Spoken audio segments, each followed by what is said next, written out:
friends, welcome back to Monday Mixed Plate. My name's Marie. This is a series where we talk about all the things.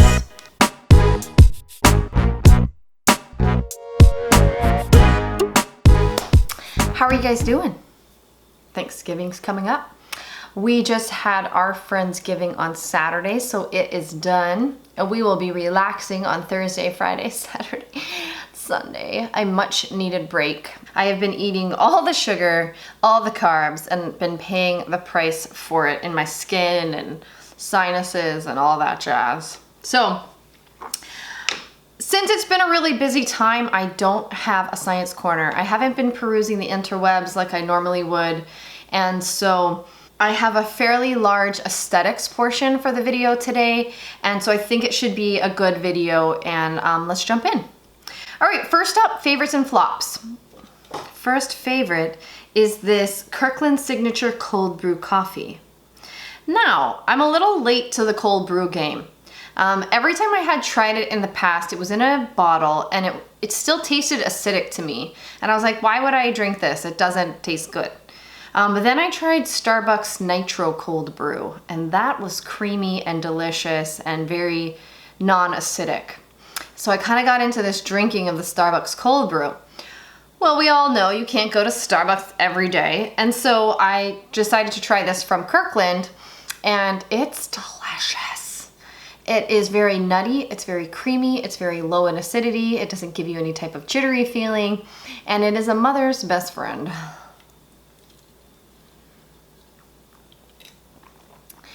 The other thing that I like is that it comes in aluminum, so you can get it super cold and it just tastes so good. And aluminum is just 10 times easier for me to recycle. So it's a win-win-win. All right, the flop for this week is these CoStar Princess Eye Patches. So I had picked these up from Anthropologie when they were having an extra percentage off their sale items. So I think it came out to like $7, $6 or $7. And at the time I thought I was just getting one set of eye gels. And I was like, whatever, I'm buying it for research. But lo and behold, when it arrived, it had 30 pairs, 60 patches. So it's very similar to a Korean skincare gel mask. The ingredients list is. It's got water, the gels are made out of seaweed, it has glycerin, it has a glycol. If you haven't watched my video on pentylene glycol, do it. I'll link it below. Because it's a humectant product you'll frequently see in sheet masks because it's a penetration enhancer and it's very good at hydrating the skin. They also have niacinamide. Phenoxyethanol is the preservative.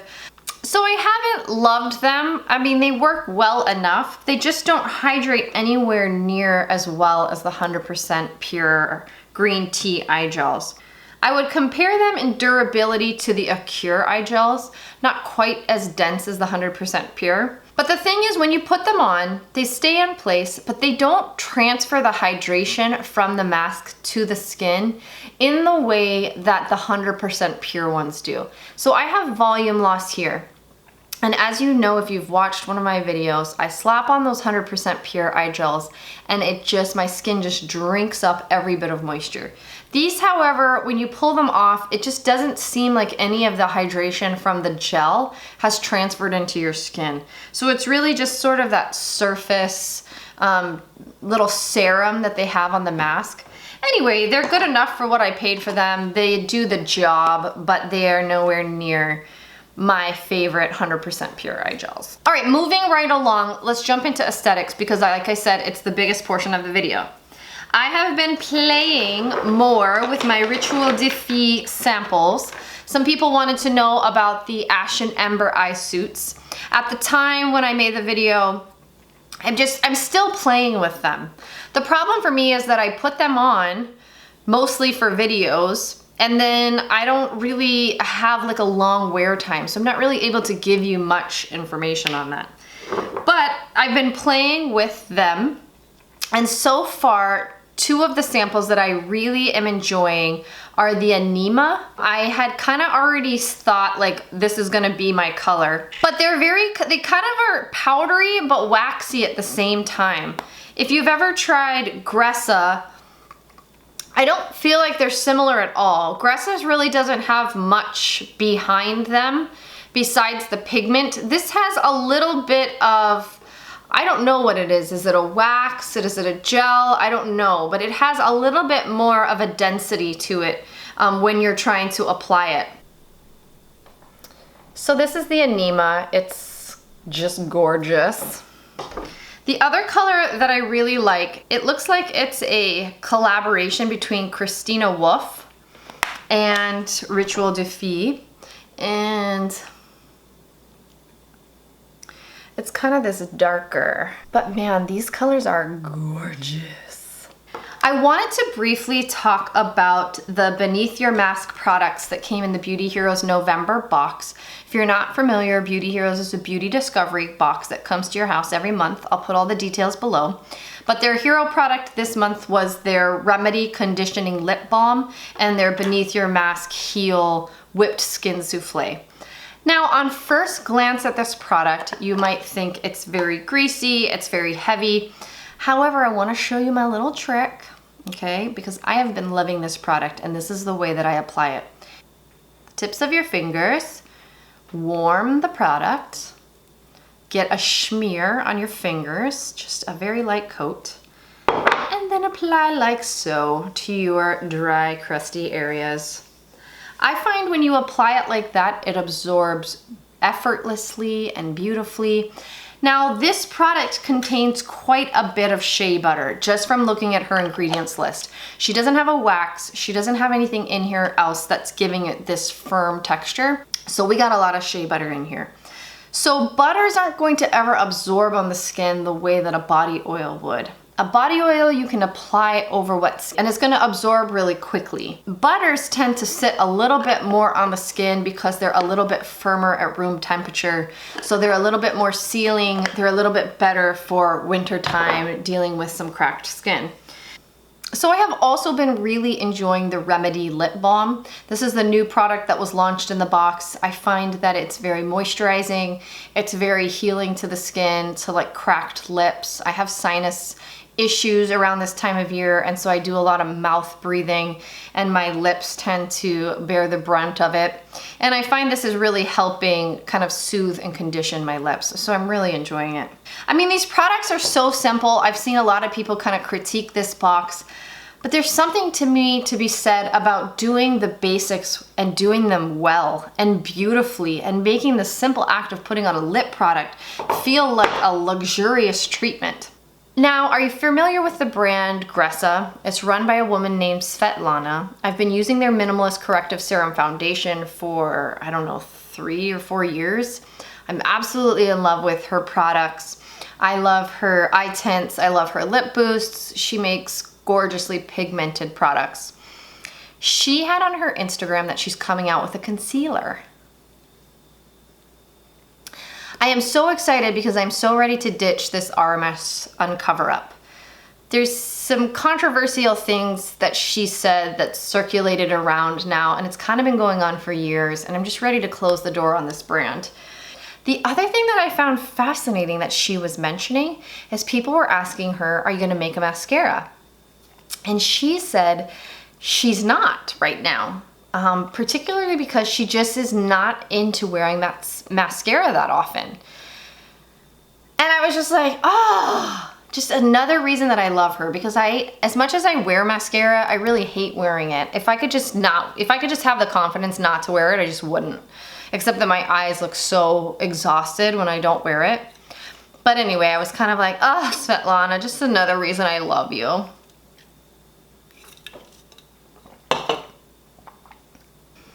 Okay, let's move into destination Formulation. So I follow a blog and I'm actually subscribed to it. So I pay $10 a month to read it, by a woman named Susan, and it's called Swift Craft Monkey. It's really for formulating. A lot of home crafters, DIYers, and even more, some professional people. It's not really useful in my opinion, like if you're like, oh, I want to get involved in ingredients, it's not super useful unless you're wanting to formulate products. And then I find it's an absolutely awesome resource. So I've been working on a cleanser, and I've been working on it for like a year and a half now, just obviously slowly. And I've been, you know, going back and forth whether or not I want it to have a surfactant in it or not. And, you know, I've kind of hemmed and hawed, but I was reading on her site, and she has, like, I think multiple degrees in chemistry. She's very brilliant. She was talking about how cleansers don't feel drying based on pH or etc.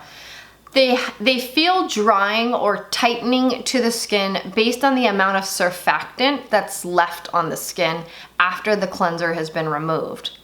And that literally blew my mind. Because, you know, so many people want to attribute it to pH, when the truth of the matter is a lot of products are pH balanced, or they're in a pH range that's acceptable to the skin for cleansers. And I don't know, I just thought that was really interesting because I have some theories on dry skin and surfactants. And so then let me ask you this. If you have dry, mature skin, do you use surfactants on your skin? And surfactants are the things that make things lather. Can be soap, can be a cleanser. Yeah, if you have any insights, drop it in the comments below for me.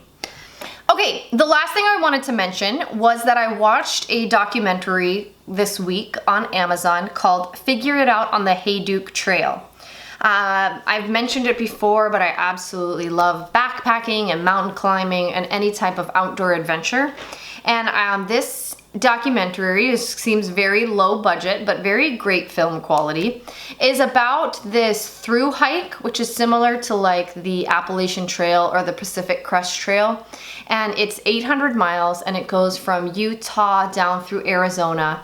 And it is just, wow, it's a really interesting documentary. There's a lot to be learned from kind of this man's journey that he takes. First of all, they're hiking through this area where there's very little water.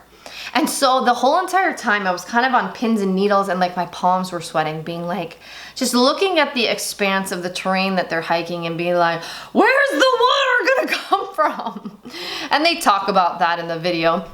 And then also that it's not a very popularized hike and it's not very well known, so the trail isn't well established. And so, you know, they're constantly having to kind of reorient themselves, and sometimes they spend an entire day hiking off in the wrong direction and they have to get back on the trail. And, you know, he uses it as a way to talk about some of the metaphors for life. And I just found it to be really intriguing, and I was just really captivated, even though it's just this one young man talking mostly to the camera and landscape shots. I personally just found it very captivating. Yeah, if you have some free time and you have Amazon Prime, I would definitely check it out. It's called Figure It Out on the Hayduke Trail. All right, that's it for this video. I know it was kind of only a couple topics. I feel like I covered a lot, but yeah. Thanks for tuning in, and I'll see you next week.